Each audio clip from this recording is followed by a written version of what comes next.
जय श्री महाकाल। कैसे हैं आप सब लोग? आशा करते हैं सब कुशल मंगल होंगे। हमारी यही मनोकामना है, प्रभु भोलेनाथ की कृपा आप पर सदैव बनी रहे।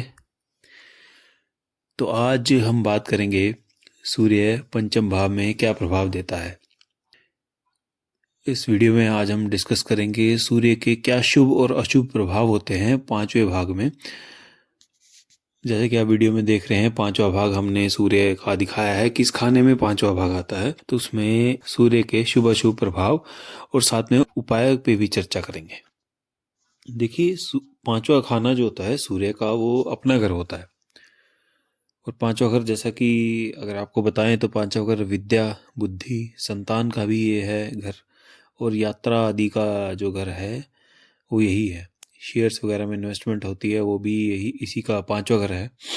इसके लिए होता है पांचवा घर। तो सबसे पहले अभी हम डिस्कस करते हैं सूर्य पांचवें घर में, पांचवें भाव में अगर यदि शुभ हो तो क्या प्रभाव देता है। इसमें रहते हुए सूर्य का जो जातक होता है, उसका सूर्य जो होता है उसका भाग्योदय करता है, शुभ सूर्य उसका। वह शिक्षा और राज दरबार में काफ़ी सम्मान मिलता है उसे। राज दरबार ये कह लीजिए, गवर्नमेंट सेक्टर में किसी भी इसमें काफ़ी से सम्मान मिलता है, काफ़ी काम बनते हैं उसके। ऐसा जातक जो होता है जिसकी सूर्य पांचवें भाव में शुभ प्रभाव दे रहा हो, उसके माता पिता बहुत सुखी होते हैं। माता पिता सुखी जो है अपने बच्चे से तो सुखी होते ही हैं, ऐसे जातक के कारण अपने माता पिता, उनका भी स्वास्थ्य अच्छा रहता है उसके वजह से। वो अपने भाग्य से सब कुछ प्राप्त करने वाला होता है। तो ऐसे जातक का बुढ़ापा बहुत अच्छा बीतता है। जो बुढ़ापा होगा उसका बहुत अच्छा बीतता है। और आमतौर पर देखा गया कि मेष, वृष, सिंह, वृश्चिक, धनु और कुंभ लगन के जातकों में पंचम भाव में जब सूर्य उच्च का होता है तो बहुत ही तीव्र बुद्धि होता है जातक। और ये बताया ही हमने आपको कि उच्च शिक्षित तो होता ही है जातक, मतलब अच्छी शिक्षा प्राप्त करता है और नंबर भी मतलब इसके अच्छे आते हैं। अव्वल दर्जे का जो होता है पढ़ाई, विद्यार्थी कह लीजिए इन्हें। और जो सबसे बढ़िया बात यह है कि वो काफ़ी उच्च प्रतिष्ठित पद प्राप्त करता है। मतलब जो जॉब करेगा तो काफ़ी अच्छे जॉब इसको मिलेगी। और इसके साथ ही काफ़ी धनवान लोगों से इसके संपर्क होते हैं, बड़े उच्च प्रतिष्ठित और धनवान लोगों से। मतलब उच्च प्रतिष्ठित कह लीजिए कि काफ़ी अच्छी अच्छी पोस्ट पे जो लोग होंगे उनसे इसके संबंध होंगे, और जो काफ़ी रिच लोगों के साथ इसका उठना बैठना होगा। और कुछ तेज प्रकृति के लोग होते हैं, इनका जो तेज तर्रार किस्म के लोग होते हैं, इनकी जो प्रवृत्ति होती है काफ़ी तेज होती है। और ऐसे में यदि गुरु और मंगल का योग बैठ रहा हो या फिर उसकी दृष्टि हो पांचवें घर पर, तो जातक या जातिका जो होते हैं उनकी मेडिकल क्षेत्र में सफल होने के संकेत होते हैं। मतलब काफ़ी संभावनाएं बड़ी अच्छी बन जाती हैं। मेडिकल क्षेत्र में उन्हें काफ़ी अच्छा ग्रोथ मिलती है।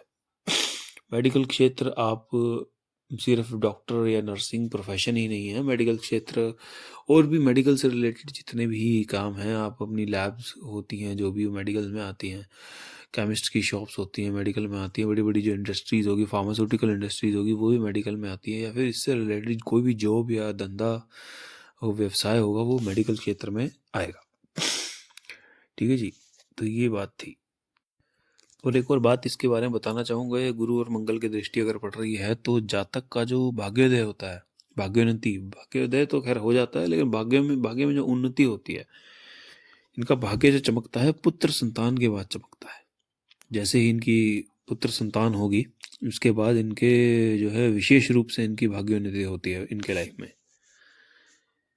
लेकिन इसमें एक वो भी है कि जो जातक होता है उसे चाल चलन अपना नेक रखना पड़ता है।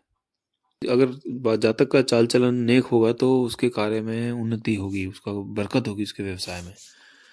ऐसा भी लाल किताब में जो है बताया गया है। और शुभ शुभ सूर्य की अगर बात करें तो यदि बृहस्पति की दृष्टि या बृहस्पति किसी तरह ना किसी तरह से सूर्य का यहाँ पे सहायक हो, अगर जातक की कुंडली में, बंदे की कुंडली में अगर बृहस्पति कहीं ना कहीं से सपोर्ट कर रहा हो, तो उसके सारे कष्ट दूर हो जाते हैं, मतलब कि वो अपनी अपनी लाइफ में हर तरह से कष्ट से जूझ सकता है और वो स्वस्थ लाभ मतलब कि उठाता है, मतलब कि स्वास्थ्य उसका सारी उम्र बहुत अच्छा रहता है अगर बृहस्पति की सहायता मिल रही हो उसके इसकी कुंडली में सूर्य को 5वें भाव में। तो ये थी शुभ प्रभाव सूर्य के 5वें भाव में जातक की कुंडली में। तो अब आइए हम चर्चा करते हैं सूर्य के अशुभ प्रभाव, जो 5वें भाव में सूर्य क्या अशुभ प्रभाव देता है इसके बारे में हम चर्चा करते हैं। मिथुन, कन्या, मकर लगन के जातकों को सूर्य इस 5वें भाव का सूर्य जो है अशुभ प्रभाव देता है। तुला और मीन लगन वाले जातकों को समभाव मतलब कि मिश्रित सा ही होता है, शुभ अशुभ दोनों ही प्रभाव देने वाला होता है, दोनों ही तरह के फल देता है, शुभ भी और अशुभ भी। ये डिपेंड करता है कि जातक का चाल चलन कैसा है। यदि राहु और शनि के साथ हो तो अशुभ प्रभाव की स्थिति जातक को जो होती है, इसकी वजह से जातक की विद्या में विघ्न पड़ता है, मतलब उच्च विद्या नहीं प्राप्त कर सकता वो जो है नॉर्मल एजुकेशन तो ले लेगा, बट उसके बाद हायर एजुकेशन में से काफ़ी प्रॉब्लम आती है। और जो है शनि की दुष्प्रभाव के कारण, शनि की जो अगर दृष्टि पड़ रही है, तो ऐसे जातक को प्रेम प्रसंग में हमेशा असफलता ही मिलती है। प्रेम जो से रिलेटेड काफी जो भी है उसके जो है लाइफ में कभी उसका प्रेम सिरे नहीं चढ़ता, उसकी वाइफ से भी उसके लफड़े रहते हैं, कुछ ना कुछ धंधा पानी में भी दिक्कत होती है, धन की हानि रहेगी उसे हमेशा, और आर्थिक परेशानियों का सामना उसे लाइफ टाइम करना पड़ता है अगर शनि की और या राहु की दृष्टि पड़ रही है या फिर युति बन रही है 5वें भाव में। और कार्य और व्यवसाय में असंतोष रहता है, कभी वो आदमी संतुष्ट नहीं होगा अपने कार्य से, अगर अगर वो जॉब कर रहा है तो उसका बॉस से खटपट रहेगी या फिर वो सेटिस्फाइड नहीं होगा अपनी जॉब से। आमतौर पे आपने देखा होगा कि लोग जॉब जाते हैं क्योंकि करना पड़ता है, देखो काम तो करना पड़ेगा, पैसा तो कमाना पड़ता ही है लाइफ में इंसान को, आदमियों की बात कर रहा हूँ, लेकिन फिर भी वो सेटिस्फाइड नहीं होते अपनी जॉब से। तो ये कारण ये भी हो सकता है कि उसका सूर्य 5वें भाव में शुभ प्रभाव दे रहा हो। लेकिन उसके बाद भी काफ़ी उदार विकृति के लोग होते हैं, और जो है मोस्टली जो हमने देखा गया है कि जिसके जो बहुत ज़्यादा अशुभ प्रभाव में आता है वो ये है कि ऐसे जो जातक होते हैं उनकी स्त्री का गर्भपात मतलब कि मिसकैरेज होने के चांसेस बहुत ज़्यादा अधिक होते हैं, और काफ़ी दिक्कत होती है उनके जो प्रेगनेंसी के टाइम में उनकी जो वाइफ होती है उनको काफ़ी दिक्कत आती है इसमें। और ऐसा भी लाल किताब के अनुसार ऐसा भी बताया गया है कि अगर 10वें घर में बृहस्पति हो तो स्त्री की मृत्यु हो जाती है, मतलब कि ऐसे जातक की काफ़ी ज़्यादा दिन की लाइफ नहीं होती उसकी वाइफ की, तो इसका भी उपाय करना बहुत ज़रूरी है। और तृतीय घर में शनि होने के कारण जो है काफ़ी कष्ट परेशानी का योग बनता है। तृतीय घर में अगर शनि है तो उसकी दृष्टि 5वें घर में अगर पड़ रही है तो उसके काफ़ी कष्ट, व्यवसाय वगैरह में काफ़ी जो है उसे लॉस झेलना पड़ता है। और जो मैंने अभी आपको बात बताई थी कि भाई ऐसे जातक की वाइफ को होता है, लेकिन इन केस अगर वो लेडीज़ हैं तो लेडीज़ को भी ये ध्यान रखना पड़ेगा कि उनका खुद का भी जो है मिसकैरेज होने के चांसेस हैं अगर उनके 5वें भाव में सूर्य अशुभ है, या फिर उसमें शनि की वो युति बन रही है, या फिर शनि की दृष्टि पड़ रही है। तो ये काफ़ी देखने वाली बात है, ये कुंडली में चेक करा लेना ही उचित रहता है। तो ये तो थे मोटे मोटे सूर्य के 5वें भाव में शुभ और अशुभ प्रभाव। तो आइए हम चर्चा करते हैं कि क्या उपाय करें जो सूर्य शुभ प्रभाव देने लगे और हम जो है सूर्य से मैक्सिमम जो है ज़्यादा से ज़्यादा। तो सबसे पहला हम जो उपाय बता रहे हैं आपको, जितने भी हमारे उपाय होते हैं इसमें रुपए पैसे का ज़्यादा लेन देन नहीं होता, काफ़ी सिंपल से उपाय हैं और ये ट्राइड एंड टेस्टेड उपाय हैं।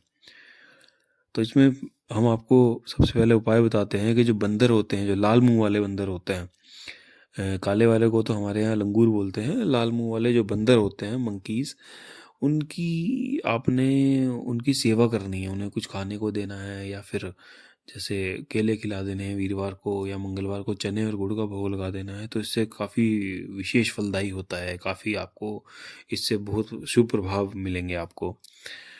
और ऐसे जातक अगर यदि 3 कुत्ते पाले, एक नहीं, 2 नहीं, 3 कुत्ते पालने पड़ेंगे उसे, तो उसके जीवन में, व्यवसाय में दिन दुगनी रात चौगुनी उन्नति होती है। ये तो ट्राइड एंड टेस्टेड जो है ये उपाय हैं। और एक दो और काम आपको करने हैं, वो किसी भी स्त्री की या फिर किसी की भी, मैं तो कहूँगा किसी की भी निंदा नहीं करनी है आपने कभी भी, और कभी झूठ नहीं बोलना। देखिए कलयुग है, बिना झूठ बोले नहीं चलता, और कभी कभी तो झूठ बोलना ही पड़ता है, लेकिन कोशिश कीजिएगा कि आपको झूठ ना ही बोलना पड़े। और एक और जो उपाय है जो कि हमने शुभ अशुभ फल में भी बताया था बीच में, आपको अपना चाल चलन अच्छा रखना है। अपना नेक चाल चलन अगर यदि आप रखेंगे, चाल चलन से मतलब है कि अपना करेक्टर अगर आप अच्छा रखेंगे तो आपको व्यवसाय में भी बरकत होगी। तो ये जो है मेन उपाय है। तो ये थी हमारी आज की वीडियो, जिसमें हमने बताया है सूर्य पंचम भाव में शुभ और अशुभ फल क्या देता है, और साथ में उपाय भी हमने बताए हैं। इसे ज़रूर कीजिएगा। इससे ये जो उपाय हैं ये ट्राइड एंड टेस्टेड उपाय है, इससे आपको 100% असर मिलेगा ही मिलेगा, यानी कि शुभ असर मिलेगा, शुभ फल इसके आपको मिलेंगे। तो इसी के साथ अब हम अलविदा लेंगे आपसे। यदि हमारी वीडियो आपको अच्छी लगी हो तो इसे प्लीज़ लाइक ज़रूर कीजिएगा, हमारा चैनल ज़रूर सब्सक्राइब कीजिएगा, और जो बेल का आइकन है उसे ज़रूर क्लिक कीजिएगा, ताकि हम जो भी वीडियो बनाएं उसके आपको नोटिफिकेशन मिलते रहें। तो अब आगे लेंगे। जय श्री महाकाल। धन्यवाद।